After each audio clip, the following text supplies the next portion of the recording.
अस्सलाम वालेकुम जी। आज बहुत ही डिफरेंट सी रेसिपी लेके आई हूँ चिकन की आपके लिए। उसके लिए 400 ग्राम मैंने चिकन ले लिया। इसको चॉपर में डाल के अब मैं कीमा तैयार कर लूँगी। और कीमा हो चुका है जी तैयार। अब मैंने ले लिया है एक बोल और इसमें अब डालेंगे 1 कप दही जी। 1 कप दही डाल दिया मैंने बोल में। और अब मैं इसमें शामिल कर रही हूँ बेकिंग पाउडर 1 टीस्पून, 3-4 हरी मिर्चें लेके बारीक काट लिया था उनको वो डाल दी हैं, 2-3 टेबल स्पून हरा धनिया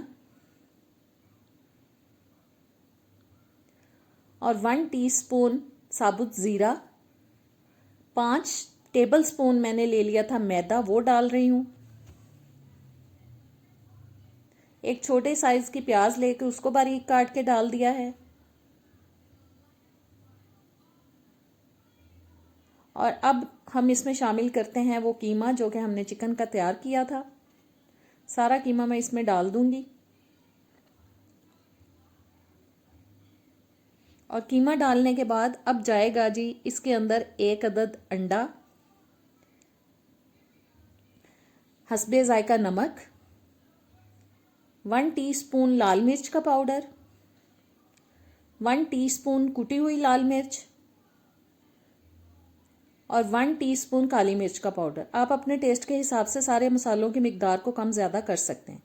बस अब मैं इन तमाम चीज़ों को अच्छी तरह से मिक्स कर रही हूँ। और मिक्स करने के बाद हम देखेंगे कि अगर हमें पानी डालने की ज़रूरत हुई तो हम थोड़ा सा इसके अंदर पानी ऐड करेंगे। और थोड़ा सा पानी मेरे ख्याल में इसके अंदर जाएगा। 1-2 घूंट ही मैं डाल रही हूँ, अगर मज़ीद ज़रूरत हुई तो हम बाद में शामिल करेंगे। आहिस्ता आहिस्ता से पानी शामिल करेंगे। एकदम से डालेंगे तो बैटर पतला भी हो सकता है, हमें बहुत पतला बैटर नहीं चाहिए। और मेरे ख्याल में अब पानी नहीं जाएगा, बैटर तैयार है। और मैंने ऑयल गरम कर लिया है पैन में। अब इसमें हम ये बैटर डालेंगे और हम मज़ेदार से कीमे के कबाब, चिकन के कबाब भी इनको बोल सकते हैं, चिकन की टिक्की भी बोल सकते हैं, ये आप पे डिपेंड करता है आप जो भी कहना चाहें।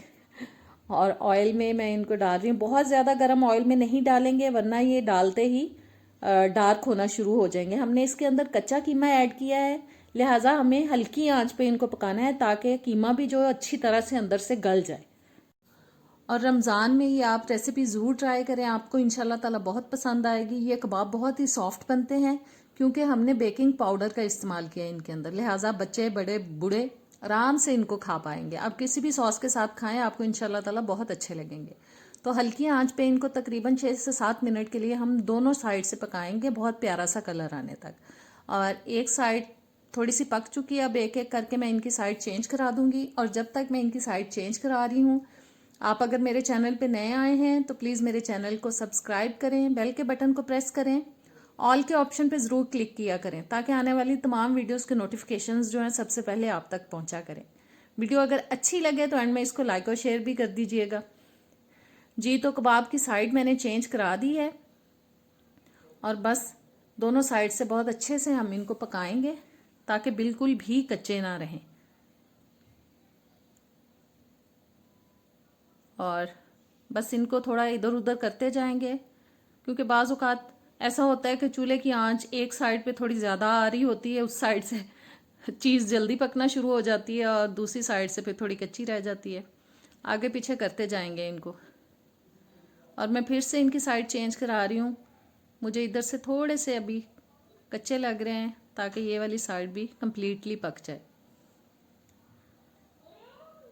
और जी ज़बरदस्त से कबाब और ज़बरदस्त सी टिक्की हमारी तैयार हो चुकी है। बस एक एक करके इनको हम पेपर टॉवल पे निकाल लेंगे ताकि इनके अंदर अगर कोई एक्स्ट्रा ऑयल है तो वो उसके अंदर चला जाए और हमें खाने में इसका बहुत मज़ा आए।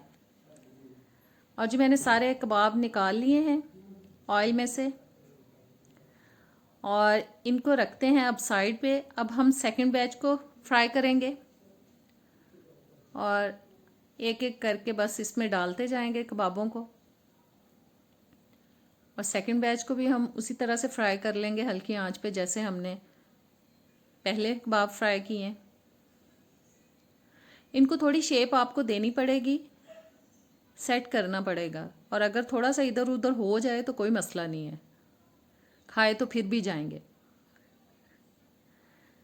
खाने वाली चीज़ तो कोई भी नहीं छोड़ता।